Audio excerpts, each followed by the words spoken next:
Assalamualaikum warahmatullahi wabarakatuh. Halo semuanya, perkenalkan saya Sanasya Syarafina. Saya merupakan mahasiswi Teknologi Rekayasa Otomasi Sekolah Vokasi tahun 2023 Universitas Diponegoro. Nah, pada kesempatan kali ini saya akan menjelaskan mengenai motor BLDC, pengontrolan motor BLDC, kecepatan dan torsi dengan menggunakan tiga metode. Yang pertama ada six step BLDC, sine wave, dan juga space vector BLDC. Sebelumnya kita masuk ke introduction-nya dulu, kita kenal dulu sama si BLDC motor. BLDC motor merupakan brushless DC motor direct current ya. Motor BLDC ini merupakan jenis motor direct current atau motor arus searah yang tidak menggunakan sikat atau brush ya, makanya disebut brushless, dan komutator mekanik. Nah, proses komutasinya pada motor BLDC ini dilakukan secara elektronik dengan bantuan rangkaian inverter dan sistem kontrol, sehingga menghasilkan efisiensi tinggi dan keandalan yang lebih baik dibandingkan motor DC konvensional.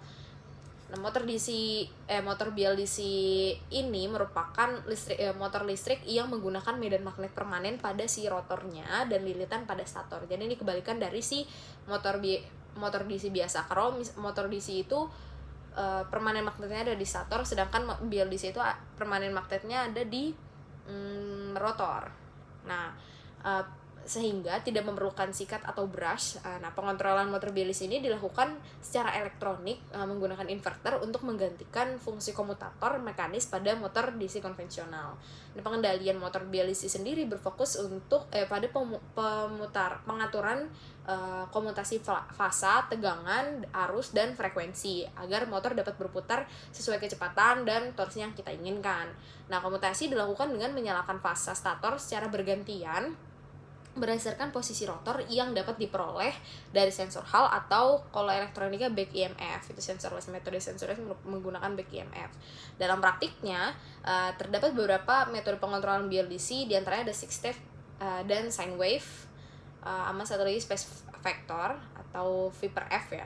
Nah, metode six step ini menghasilkan bentuk gelombang arus dan tegangan bertipe step atau trapesium yang sederhana dan mudah diimplementasikan, namun menimbulkan ripple berbentuk sinusoidal dengan pergeseran fase 120 derajat, sehingga menghasilkan torsi yang lebih halus, getarannya lebih kecil, dan efisiensinya lebih baik. Nah, parameter utamanya dalam pengontrolan motor BLDC ini meliputi tegangan, arus yang nantinya mempengaruhi torsi, serta frekuensi yang menentukan kecepatan muternya si motor. Nah, penggunaan teknik PWM atau pulse width modulation memungkinkan pengaturan besar tegangan dan arus secara presisi gitu. Selain itu, pengaturan dead time dan strategi switching inverter juga berperan penting dalam menjaga kestabilan sistem dan melindungi komponen daya dari motor BLDC tersebut. Dengan sistem pengontrolan yang tepat, motor BLDC dapat dioperasikan secara efisien, responsif, stabil, dan sehingga banyak digunakan pada aplikasi industri maupun kendaraan listrik atau robotika, bahkan sistem otomasi. Struktur motor BLDC yang paling utama, komponen utamanya itu ada 5 ya. Tapi yang seperti biasa motor-motor itu selalu punya yang namanya stator dan rotor. Ini salah satu komponen yang sangat krusial. Stator itu merupakan lilitan ya, kalau di stator BLDC ini dia berupa lilitan 3 fasa, ada U, V, dan W yang menghasilkan medan magnet saat dialiri arus. Jadi stator ini yang dialiri arusnya dia isinya lilitan 3 fasa dengan 3 slot masing-masing. Nah, rotor itu menggunakan medan magnet permanen yang berputar mengikuti medan magnet stator. Rotor itu isinya adalah magnet permanen. Jadi di tengah-tengahnya itu ada si medan magnet permanen. Sedangkan kalau di motor DC konvensional, magnet permanennya itu ada di stator di bagian sininya nih. Nah, sensor posisi rotor itu salah satunya ada sensor posisi rotor, umumnya berupa sensor Hall yang berfungsi untuk mendeteksi posisi rotor untuk proses komutasi. Selanjutnya ada inverter atau driver BLDC, terdiri dari rangkaian saklar elektronik MOSFET biasanya ya, atau IGBT untuk mengatur arus dan tegangan ke stator. Terakhir ada controller yang mengatur logika komutasi, kecepatan, dan torsi motor. Oke, kelebihan motor BLDC diantaranya yang pertama ada efisiensinya lebih tinggi karena rugi gesek dan rugi listriknya atau lossnya itu lebih kecil. Terus ada torsinya lebih stabil karena terutama dengan menggunakan metode sinusoidal. Terus ada umurnya lebih panjang karena dia tidak punya brush yang akan membuat keausan ya dari mekaniknya. Jadi dia nggak pakai mekanik kayak gitu, nggak. Selanjutnya ada perawatan minimal, nggak perlu ganti sikat. Juga noise dan getarannya rendah, jadi cocok untuk pengaplikasian yang presisi. Terus juga responsnya juga cepat, yaitu dengan mudah dikendalikan secara elektronik. Tapi kekurangannya ada beberapa ya, di samping motor DLC juga memiliki keterbatasan. Di antaranya ada biaya awalnya itu justru relatif lebih tinggi karena sistem terutamanya yang pada sistem kontrol maupun inverter gitu. Terus sistem kontrolnya juga dia lebih kompleks, jadi dia membutuhkan driver dan algoritma kontrol itu sendiri. Dan selanjutnya ada ketergantungan pada sensor atau algoritma sensorless yang memerlukan kalibrasi dan pemrosesan sinyal. Terus juga ada sensitif terhadap gangguan switching. Jadi jika pengaturan PM dan DTM tidak optimal, maka akan ada kemungkinan bahwasanya motor BLDC ini akan sulit untuk dikontrol seperti itu. Nah, untuk aplikasinya motor BLDC pada dunia nyata diantaranya itu ada di kendaraan listrik seperti motor, penggerak sepeda listrik dan mobil listrik seperti itu udah menggunakan motor-motor BLDC kayak gitu. Terus selanjutnya ada industri otomasi untuk konveyor, terus robot industri dan aktuator yang lebih presisi seperti itu. Terus juga ada di peralatan rumah tangga seperti kipas angin inverter, mesin cuci, AC inverter. Terus juga di bidang robotika untuk aktuator dengan kontrol presisi yang lebih tinggi. Terus juga peralatan medis contohnya seperti pompa dan peralatan bedah listrik. Juga ada di drone dan UAV karena bobot ringan dan efisiensinya lebih tinggi. Masuk ke metode control 6-step BLDC. Nah, pada metode 6-step, satu siklus listrik motor dibagi menjadi 6 langkah atau 6 step. Nah, masing-masing sebesar 60 derajat sudut listrik. Nah, pada setiap langkah dua fasa motor dialiri arus, satu fasa positif dan satu fasa negatif. Sementara satu fasa lainnya dibiarkan mengambang atau floating. Pergantian fasa dilakukan secara berurutan sehingga terbentuk medan magnet berputar yang menggerakkan si rotor. Nah, kalau kita kenalan dulu sama si 6 steps-nya ini ya. Pengontrolan motor BLDC brushless direct current metode 6 step ini merupakan teknik komutasi elektronik yang paling sederhana dan paling umum digunakan. Nah, metode ini dikenal juga sebagai trapezoidal commutation karena bentuk gelombang back EMF motor akan menyerupai trapesium. Nah, prinsip dasar kerjanya itu satu siklus motor dibagi menjadi 6 langkah. Nah, masing-masing sebesar 60 derajat. Nah, pada setiap langkah dua fasa motor dialiri arus. Satu fasa negatif, satu fasa positif. Nah, sementara satu fasanya lain dibiarkan mengambang atau floating. Nah, pergantian fasa dilakukan secara berurutan sehingga terbentuk medan magnet berputar yang menggerakkan motor. Nah, urutan komutasinya, nah ini ada 6 step ya kan. Step pertama itu kita buat 3 fase itu A, B, dan C. Jadi kita buat positif, negatif, dan floating. A, B, dari A positif, B negatif, C floating. A positif, C negatif, B floating. B positif, C negatif, A floating. B positif, A negatif, C floating. C positif, A negatif, B floating. C positif, B negatif, dan A floating. Nah, itu udah mencakup semuanya. Jadi ada 6 langkah ya. Nah, urutan ini akan berulang secara terus-menerus selama motor itu beroperasi. Nah, penentuan posisi rotornya itu agar komutasinya berlangsung tepat waktu. Nah, posisi rotor harus diketahui dulu nih. Hal ini dapat dilakukan dengan yang pertama, pakai sensor Hall effect. Nah, yang memberikan sinyal digital pada posisi si rotor itu. Nah, yang kedua ada sensorless, yaitu mendeteksi back EMF pada fasa yang sedang mengambang. Nah, pada pengontrolan 6 step penggunaan sensor Hall, pada pengontrolan 6 step sensor Hall itu lebih umum digunakan karena sederhana dan andal, terutama pada kecepatannya yang lebih rendah. Terutama pada yang kecepatannya lebih rendah. Nah, selanjutnya kita pengaturan kecepatan dan torsi dari si metode 6 step ini. kecepatan motor BLDC akan dikendalikan dengan mengatur frekuensi switching atau duty cycle PWM yang diberikan pada si inverter. Semakin besar duty cycle PWM, maka semakin besar juga tegangan efektif yang diberikan ke si motor, sehingga kecepatannya akan lebih meningkat. Nah, torsi motor ini akan berbanding lurus dengan arus fasa, sehingga pengaturan arus menjadi kunci dalam pengendalian torsi. Nah, kelebihan dan kekurangan six step. Kelebihannya yang pertama, struktur kontrol itu lebih sederhana, terus mudah diaplikasikan, terus juga biayanya lebih rendah dan cocok untuk aplikasi kecepatan tetap.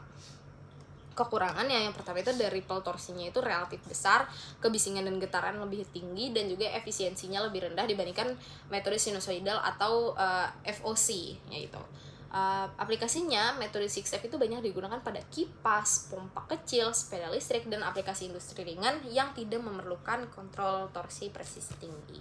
Selanjutnya kita akan melihat ya adanya percobaan six step yang udah aku lakukan. Buat pertama-tama kita buat codingannya dulu, dimensi, kemudian kita juga buat untuk interface-nya. Dan setelah itu kita upload, dan untuk Python-nya kita running, maka akan menampilkan interface atau view seperti ini. Dan pertama kita pilih untuk portnya, kita pakai port 3, kemudian kita connectin, kemudian kita pilih untuk metodenya, metode step, dan kita klik start, maka motor akan berjalan.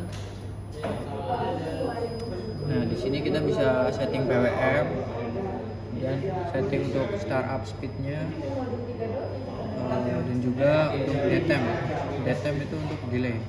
Kita kecilin aja coba.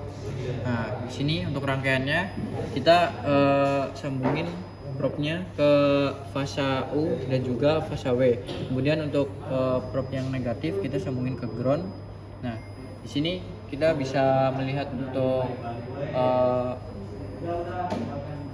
arusnya ya, arus fasa grafik fasa U dan fasa W.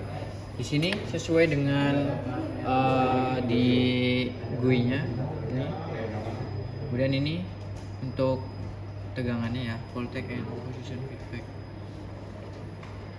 Oke, berdasarkan praktikum tersebut, pengandalian motor BLC dengan metode six step atau current monitoring dan voltage monitoring yang sudah ditunjukkan tadi, metode six step ini merupakan teknik komutasi pada motor BLC di mana inverter menyalakan dua fase secara bergantian dalam satu periode listrik. Jadi dua fase, satu positif, satu negatif, satu floating. Sementara satu fase lainnya berada di kondisi floating. Nah, proses ini menghasilkan 6 langkah komutasi dalam satu siklus listrik motor. Nah, pola ini akan menyebabkan bentuk gelombang arus dan tegangan bersifat diskrit atau step trapesium berada dengan kontrol sinusoidal. Nah, pembahasannya berdasarkan hasil praktikum tadi, metode six step BLDC menghasilkan karakteristik gelombang arus dan tegangan berbentuk step atau trapesium. Monitoring main current UVW, main voltage dan voltage UVW memberikan gambaran menyeluruh tentang kondisi kerja motor. Variabel PWM berpengaruh dominan terhadap amplitudo arus dan torsi. Speed mempengaruhi frekuensi gelombang, sedangkan D-time mempengaruhi kualitas dan kestabilan gelombang. Pengaturan ketiga variabel secara tepat sangat penting untuk memperoleh performa motor BLDC yang optimal dan efisien. Nah, kita lihat dulu monitoring arus yang tadi. Main current-nya merupakan arus total ya yang ditarik dari sumber daya ya oleh inverter. Grafik arus utama menunjukkan pola berdenyut atau pulsating mengikuti switching PWM, kenaikan arus saat beban atau kecepatan meningkat, dan juga ripple akibat metode six step dan switching inverter. Nah, karena UV-W-nya ini, grafik arus pada masing-masing fase UV dan W menunjukkan bentuk gelombang trapesium atau mendekati gelombang kotak. Nah, pergantian arus fase antar fase setiap 60 derajat sudut listrik, dan juga dua fase aktif saat arus mengalir dan satu fase nol atau floating. Nah, karakteristik utama dari praktik ini ya yang ditunjukkan oleh si grafik current-nya ini, ketiga arus fase itu bergeser 120 derajat satu sama lain. Nah, nilai arus fase yang meningkat seiring bertambahnya PWM dan speed, dan juga ripple arus muncul akibat switching PWM dan D-time. Nah, untuk selanjutnya ada grafik monitoring tegangan atau voltage monitoring. Nah, main voltage ini adalah tegangan DC yang menyuplai inverter. Nah, grafiknya menunjukkan tegangannya relatif stabil, tadi ya sedikit triple akibat switching PWM dan beban motor, dan juga penurunan tegangan atau voltage drop saat arus meningkat. Nah, tegangan utama menggambarkan kondisi supply dari sistem. Nah, voltage U, VUE-nya ini, grafik tegangan fase terhadap ground atau DC bus menunjukkan satu bentuk step atau kotak khas 6 step. Nah, tegangan fasanya berganti antara VDC 0 dan minus. Nah, pergantian yang terjadi setiap 60 derajat sudut listrik. Sedangkan tegangan antar fase ini menghasilkan tegangan line to line berbentuk 6 step yang berperan langsung dalam pembentukan torsi motor. Nah, pengaruhnya dari PWM, ya PWM itu mengatur duty cycle, switching inverter. Nah, yang pada grafik itu akan menghasilkan semakin besar nilai PWM, amplitudo arus fase semakin meningkat. Nah, main current-nya juga semakin meningkat dan ripple arus cenderung bertambah. Nah, kalau pengaruhnya si PWM terhadap grafik tegangan, tegangan rata-rata fase meningkat. Level tegangan step menjadi lebih tinggi, switching juga lebih rapat sehingga grafik terlihat lebih padat. PWM secara langsung mempengaruhi torsi motor. Terus selanjutnya ada speed, itu menentukan frekuensi komutasi 6 step. Nah, pengaruhnya terhadap grafik arus, yang pertama itu ada frekuensi gelombang arusnya itu meningkat, jarak antar step menjadi lebih rapat, dan juga pada kecepatan tinggi arus dapat menurun karena efek back EMF. Selanjutnya pengaruh terhadap grafik tegangan, yang pertama itu ada frekuensi perubahan tegangan mengikat, dan pola 6 step itu tetap, tetapi periodenya semakin pendek. Nah, speed ini berhubungan langsung dengan kecepatan putar si motornya itu. Terus daytime ini adalah jeda antara switching transistor atas dan bawah untuk mencegah shoot-through. Nah, pengaruh terhadap grafik arusnya itu, jika daytime itu terlalu kecil, maka risiko lonjakan arusnya akan lebih besar. Terus juga spike pada grafik arus. Nah, sedangkan daytime yang terlalu besar, nah akan ada distorsi arus dan juga ripple arus meningkat sehingga torsi motor bisa menurun. Pengaruh terhadap grafik tegangannya yaitu muncul distorsi pada level tegangan fasa. Terus tegangan efektif ke motor berkurang, gelombang terlihat tidak simetris. Nah, daytime yang optimal menghasilkan grafik arus dan tegangan yang lebih stabil. Nah, hubungan grafik arus dan tegangan terhadap kinerja motor, nah jika tegangan ini akan menentukan kecepatan dan medan magnet. Nah, arus itu akan menentukan torsi dari motor, sedangkan ripple arus yang besar menyebabkan getaran. Ya, terlihat ya motor itu malah makin bergetar ya di tangannya, juga noise, juga efisiensinya juga menurun. Nah, 6 step menghasilkan torsi ripple yang masih terlihat pada grafik arus. Selanjutnya ada metode control sine wave. Nah, metode sine wave pada pengendalian motor BLDC menggunakan arus dan tegangan bentuk gelombang sinusoidal pada fase U, V, dan W dengan pergeseran sudut 120 derajat. Nah, metode ini memungkinkan ketiga fase bekerja secara kontinu sehingga menghasilkan torsi yang lebih halus. Nah, getarannya lebih kecil dan noise yang lebih rendah dibandingkan metode 6 step. Kita kenalan dulu sama metode sine wave. Metode control sine wave atau sinusoidal control merupakan teknik pengendalian motor listrik 3 fasa, khususnya motor BLDC dan PMSM, dengan cara memberikan arus atau tegangan berbentuk gelombang sinus pada masing-masing fasa. Metode ini dikembangkan untuk mengatasi kelemahan metode 6 step yang menghasilkan ripple torsi dan kebisingan tinggi. Prinsip kerja dari metode sine wave ini, arus yang dialirkan ke fasa-fasa motor memiliki bentuk sinus dengan perbedaan fasa sebesar 120 derajat listrik.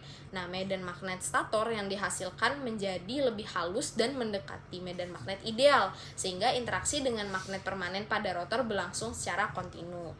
Pengendalian dilakukan menggunakan inverter 3 fasa yang dikontrol dengan teknik PWM atau pulse width modulation seperti SPWM, sinusoidal PWM. Nah, sinyal referensi sinus dibandingkan dengan sinyal pembawa atau si carrier berbentuk segitiga untuk menghasilkan pola switching inverter yang membentuk gelombang sinus pada sisi motor. Cara penentuan posisi motornya agar gelombang sinus tepat sefasa dengan posisi rotor, diperlukan informasi posisi rotor yang diperoleh melalui sensor Hall yang diinterpolasi atau sensor posisi encoder atau resolver atau sensorless control berbasis back EMF. Nah, informasi ini digunakan untuk menentukan sudut listrik motor sehingga arus fasa dapat disesuaikan secara akurat. Nah, pengaturan kecepatan dan torsi, kecepatan motor ini dikontrol dengan mengatur frekuensi sinyal sinus, sedangkan torsi motor dikontrol melalui amplitudo arus. Hubungan ini memungkinkan pengendalian motor yang lebih presisi dibandingkan metode six step. Kelebihannya, yang pertama itu ada ripple torsinya sangat kecil. Yang kedua itu operasi motornya lebih halus dan senyap. Yang ketiga itu efisiensinya lebih tinggi. Yang keempat itu cocok untuk aplikasi yang presisi. Nah, kekurangannya adalah algoritma kontrolnya dia jatuh cenderung lebih kompleks. Terus juga membutuhkan komputasinya lebih tinggi dan biaya sistem lebih mahal dibandingkan six step. Nah, aplikasinya itu ada digunakan pada robotika, kendaraan listrik, CNC, kipas inverter, dan peralatan presisi tinggi di mana kehalusan putaran dan efisiensi menjadi faktor utama. Nah, kali ini kita akan melihat hasil percobaan pada praktikum pengontrolan dengan metode sine wave. Kita lanjut lagi untuk yang kedua SPWF, kita running untuk metodenya, maka akan keluar GUI lagi dan kita portnya connect ke COM3, kemudian kita pilih modenya SPWF, kemudian kita start motor, maka motor akan berjalan. Nah, di sini ada parameter frekuensi dan juga amplitude. Parameter ini berkaitan dengan kecepatan, semakin gede frekuensinya maka semakin cepat si motor. Terus amplitude ini berkaitan dengan torsi, jadi getarannya semakin gede, semakin besar ini maka motor akan semakin gede torsinya. Nah, bisa dilihat dari getaran si motornya, ini menunjukkan torsinya makin gede. Dan ini untuk grafiknya, ini grafik untuk arusnya, untuk ampernya. Dan di sini rangkaiannya kita hubungkan probnya ke fasa U dan juga fasa W karena kita ambil dua fasa doang. Nah, di sini untuk grafik arusnya. Terus di sini untuk tegangannya.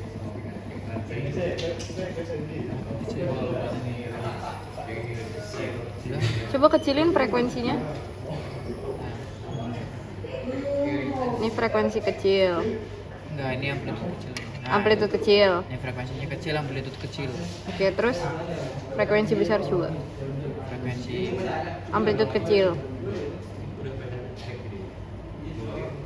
Ini frekuensi. Amplitude coba. Tapi frekuensinya kecilin ya? ya.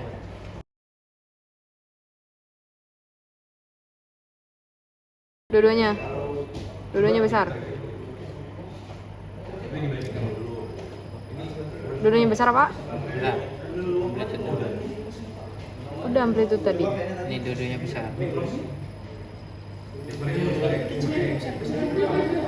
Motor bekerja lebih keras dan tegangannya. Nah, Oke, berdasarkan percobaan tadi dapat current monitoring dan voltage monitoring dengan metode sine wave. Prinsip kerja dari metode sine wave BLDC itu mengendalikan motor BLDC menggunakan arus dan tegangan berbentuk gelombang sinus pada masing-masing fasa U, V, dan W, berbeda dengan metode six step. Nah, pada metode ini ketiga fasa tersebut selalu aktif secara bersamaan dengan pergeseran sudut 120 derajat listrik antar fasa. Nah, pengendalian sinusoidal ini bertujuan untuk satu, menghasilkan torsi yang lebih halus, yang kedua, mengurangi ripple arus dan juga torsi, yang ketiga, menurunkan noise dan getaran motor. Nah, monitoring kita lihat dulu dari hasil percobaan monitoring arusnya, current monitoring. Nah, main current ini merupakan arus total yang ditarik dari sumber daya atau DC bus. Nah, karakteristik grafiknya itu tadi berbentuk gelombang, relatif halus, dan ripple arusnya lebih kecil dibandingkan metode six step. Nilai arusnya meningkat seiring bertambahnya amplitudo dan beban. Nah, main current ini mencerminkan konsumsi daya total dari si motor. Nah, kita lihat dari grafik UVW-nya. Menunjukkan ada gelombang sinusoidal dan pergeseran fasa antar 120 derajat listrik. Amplitudonya relatif seimbang pada kondisi motor normal. Nah, ciri utamanya dari si arus ini adalah tidak ada fasa yang benar-benar off. Nah, arus berubah secara kontinu mengikuti referensi sinus. Hal ini menyebabkan torsi motor menjadi lebih stabil. Terus selanjutnya kita lihat di grafik tegangan voltage monitoring. Main voltage itu merupakan tegangan DC yang mensuplai dari si inverter. Nah, karakteristik dari grafiknya itu yang pertama tegangannya relatif konstan. Terdapat ripple kecil akibat switching dari PWM dan juga sedikit drop saat arus itu meningkat. Nah, tegangan ini menjadi referensi pembentukan tegangan fasa. Kita lihat grafik voltage UVW-nya. Nah, grafik tegangan fasa menunjukkan satu, bentuk mendekati sinusoidal. Yang kedua, tegangan fasa saling bergeser 120 derajat. Yang ketiga, tegangan line to line membentuk sinus yang lebih sempurna. Nah, walaupun inverter bekerja dengan PWM, hasil rata-ratanya membentuk gelombang sinus. Nah, pengaruh variabel yang disettingnya yang pertama itu ada frekuensi dari 0 sampai 100 Hz ya, menentukan kecepatan putar motor. Nah, pengaruhnya terhadap grafik arus tadi adalah frekuensi gelombang arus UVW ini akan meningkat. Nah, periodenya juga periode gelombangnya juga semakin pendek dan amplitudo relatif tetap jika amplitudenya tidak diubah. Terus pengaruhnya terhadap grafik tegangan adalah frekuensi sinus tegangan meningkat dan juga pola sinusnya tetap hanya lebih rapat. Frekuensi berpengaruh langsung terhadap RPM si motor, kecepatan. Sedangkan amplitudo tadi slider amplitudo mengatur besar tegangan dan arus sinusoidal. Pengaruh terhadap grafik arus yaitu satu, amplitudonya arus fasa meningkat. Yang kedua, main current-nya meningkat. Yang ketiga itu torsi motornya bertambah. Terus untuk pengaruh terhadap grafik tegangan, yang pertama itu puncak tegangan sinus meningkat. Yang kedua, tegangan efektif RMS-nya bertambah. Nah, amplitudo ini sangat berpengaruh terhadap torsi dan daya motor. Nah, interaksi antara frekuensi dan amplitudo ini, frekuensi tinggi dengan amplitudo rendah, maka motornya akan berputar secara cepat tapi torsinya kecil. Jadi kayak dia cepet doang tapi nggak ada torsinya gitu loh. Terus frekuensi rendah dengan amplitudonya tinggi, torsinya besar tapi kecepatannya rendah. Bahasanya kayak kalian mendorong pintu dengan kekuatan yang sangat kuat gitu loh. Nah, kombinasi optimal menghasilkan performa motornya yang jauh lebih baik. Nah, perbandingannya dengan six step-nya itu gelombang arus dan tegangannya si CMV-nya lebih halus, terus ripple arusnya juga jauh lebih berkurang, terus torsi motor juga jauh lebih stabil, dan efisiensi dan kenyamanan operasi meningkat. Sedangkan hubungan grafik terhadap kinerja motor, tegangan sinus menentukan medan magnet yang halus, arus sinus menentukan torsi yang kontinu, dan ketidakseimbangan grafik UVW menunjukkan gangguan atau kesalahan sistem. Terus selanjutnya ada percobaan space vector. Percobaan terakhir, space vector ini kita kenalan dulu. Teori space vector pada pengendalian motor BLDC merupakan pendekatan modern yang menggabungkan representasi vektor dan teknik modulasi inverter untuk menghasilkan medan magnet stator yang berputar secara optimal. Nah, dibandingkan metode six step, space vector ini memberikan performa yang lebih halus dan efisien dan juga presisi, sehingga banyak digunakan pada aplikasi industri dan sistem penggerak berperforma tinggi. Ini yang paling up to date si percobaan space vector ini. Kita kenalan dulu sama si space vector. Nah, space vector merupakan metode representasi vektor yang digunakan untuk menggambarkan kombinasi tegangan atau arus 3 fasa dalam satu vektor 2 dimensi pada bidang alfa, beta. Nah, pada pengendalian motor BLDC, metode ini digunakan untuk menghasilkan medan magnet stator yang berputar secara halus dan kontinu, sehingga torsi motor menjadi lebih stabil. Metode space vector menggabungkan 3 sinyal fasa U, V, dan W menjadi satu vektor resultan yang memiliki besar magnitude dan sudut angle tertentu. Dengan mengatur sudut dan besar vektor ini, sistem kontrol dapat mengontrol kecepatan dan torsi motor secara presisi. Nah, space vector modulation atau SVM adalah teknik modulasi PWM berbasis space vector yang digunakan untuk mengendalikan inverter 3 fasa. Inverter memiliki 8 kemungkinan keadaan switching yang terdiri dari 1. 6 vektor aktif menghasilkan medan stator.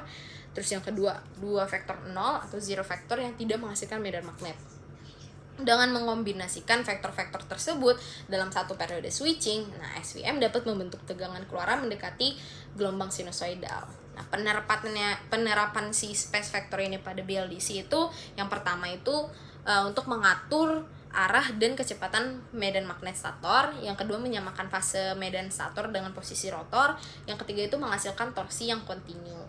Nah, berbeda dengan metode six step yang bersifat discrete, space vector ini memungkinkan perubahan komutasi yang lebih halus gitu, sehingga mengurangi ripple, torsi, dan juga noise. Nah, hubungannya space vector dengan transformasi Clark juga untuk membentuk space vector arus dan tegangan tiga fase itu, UVW itu ditransformasikan ke sistem koordinat dua sumbu yang menggunakan transformasi Clark, yaitu ada sumbu alfa dan sumbu beta. Itu alfa ini mewakilkan komponen horizontal, sedangkan beta itu mewakilkan komponen vertikal. Nah, hasil transformasi ini menghasilkan satu vektor yang berputar sesuai dengan medan magnet stator. Nah, pengaruh SVM terhadap arus dan tegangan itu dengan pengendalian berbasis spek vektor, harapannya arus fase menjadi lebih sinusoidal dan juga tegangan inverter termanfaatkan secara optimal, ripple arus dan torsinya akan berkurang dan efisiensi sistem akan meningkat. Spek vektor juga memungkinkan pemanfaatan tegangan DC bus lebih maksimal dibandingkan metode PWM konvensional. Nah, keunggulan dari spek vektor untuk pengendalian motor BLDC ini salah satunya adalah contohnya ada di 1, torsi lebih halus, 2, noise dan getarannya lebih rendah, 3, efisiensinya lebih tinggi, 4, responnya dinamis, 5, cocok untuk aplikasi kecepatan dan presisi tinggi. Namun metode ini memerlukan komputasi yang lebih kompleks dan sistem kontrol berbasis microcontroller atau DSP. Oke, pada kali ini kita akan melihat percobaan mengontrol motor BLDC menggunakan metode space vector. Ini akan percobaan untuk SVPWM. Pertama kita menentuk patternnya, kemudian akan menampilkan GUI seperti ini. Kemudian kita setting untuk portnya, kita ketik dulu kemudian kita pilih metodenya SVPWM. Nah, di sini kita start motor. Nah, di start namun motor belum berjalan karena di sini kita belum setting untuk VD atau VK-nya. Jadi ketika VD digeser ini, maka motor akan berjalan berlawanan dengan arah jarum jam. Kemudian sebaliknya. Ini ketika kita nolin semua lagi, maka motor akan berhenti. Nah, selanjutnya ketika VK-nya kita gedein atau kita plusin, maka motor akan berjalan searah jarum jam. Bisa kita lihat di sini, tangan saya ke bawah di sini. Oke. Nah, di sini sama untuk rangkaiannya, kita propnya sambungin untuk fase U dan juga fase B, groundnya ke ground. Nah, ini untuk gelombangnya.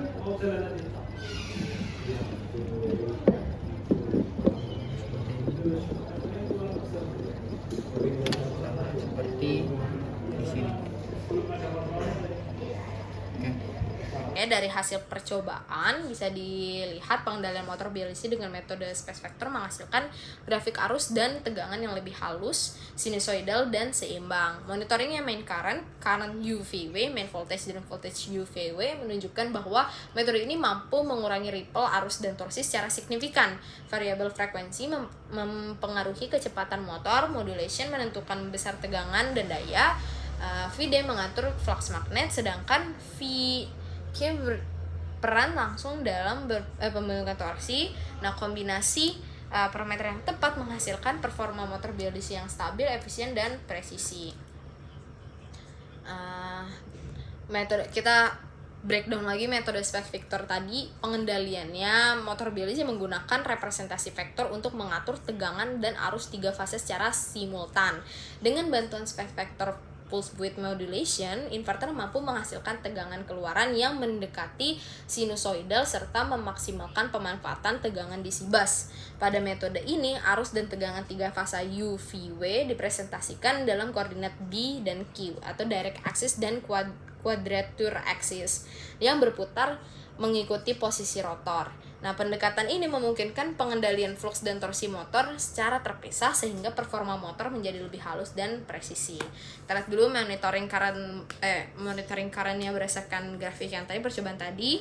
Di main current merupakan arus total yang ditarik dari sumber DC oleh inverter. Karakteristik grafiknya harusnya berbentuk arus relatif halus dan stabil. Ripple arusnya dibandingkan metode six step lebih kecil, terus juga nilai arus meningkat seiring kenaikan beban dan Vicky. Nah, main current mencerminkan daya dan beban kerja motor secara keseluruhan. Nah, untuk grafik current UVW-nya ini menunjukkan bentuk gelombang mendekati sinusoidal dan pergeseran fasa itu 120 derajat listrik. Amplitudo seimbang pada kondisi pengaturan optimal. Dengan metode space vector ini, ketiga arus fase tersebut selalu aktif dan berubah secara kontinu sehingga ripple torsi menjadi kecil. Terus selanjutnya ada monitoring tegangan. Main voltage adalah tegangan DC bus yang mensuplai inverter. Karakteristik grafiknya itu tegangannya relatif konstan, ripple-nya kecil akibat switching SV PWM, dan juga sedikit penurunan saat arus meningkat. Nah, tegangan ini menjadi batas maksimum pembentukan tegangan vektor. Terus kita lihat juga voltage UVW-nya. Grafik tegangan fasa menunjukkan tegangan mendekati sinusoidal. Nah, pergeseran fasa 120 derajat dan juga tegangan line to line lebih halus dibandingkan PWM konvensional. Nah, SV PWM memungkinkan tegangan fasa terbentuk secara optimal dengan distorsi yang cukup rendah. Kita pakai beberapa pengaturannya ya. Yang pertama itu ada frekuensi 0 sampai 100 Hz. Nah, frekuensi ini menentukan kecepatan putar medan magnet dari stator. Nah, pengaruhnya terhadap grafik arus, yang pertama itu frekuensi gelombang arus UVW ini meningkat. Juga periode gelombang semakin pendek dan amplitudenya relatif tetap jika Vicky ini tidak berubah. Nah, pengaruhnya terhadap grafik tegangan, yang pertama itu frekuensi tegangan sinusnya meningkat dan juga pola gelombangnya tetap halus. Nah, frekuensi berpengaruh langsung terhadap kecepatan motor dalam RPM. Selanjutnya ada modulation atau indeks modulasi SVM atau pemanfaatan tegangan DC bus. Nah, ini 0 sampai 100%. Pengaruhnya terhadap grafik arus adalah amplitudenya arus menjadi meningkat, main current-nya juga meningkat, dan torsi motor bertambah. Nah, pengaruhnya terhadap grafik tegangan, yang pertama itu ada amplitudo tegangan fasa meningkat dan tegangan RMS lebih besar. Nah, semakin tinggi modulation, semakin besar daya yang disalurkan ke motor. Selanjutnya ada VD atau the axis voltage 0 sampai 10. Nah, berhubungan dengan pengaturan flux magnet motor. Nah, pengaruhnya terhadap grafik arusnya yang pertama itu meningkatkan komponen arus di aksis, dapat mengubah bentuk dan keseimbangan arus fasa, dan umumnya dijaga kecil atau 0 untuk efisiensi optimal. Nah, pengaruhnya terhadap grafik tegangan itu mengubah orientasi vektor tegangan dan tidak langsung meningkatkan torsi. Nah, VD ini lebih berperan dalam pengaturan medan magnet, bukan torsi. Kita lanjut ke Vicky atau key axis voltage 0 sampai 10. Vicky berhubungan langsung dengan pembentukan torsi motor.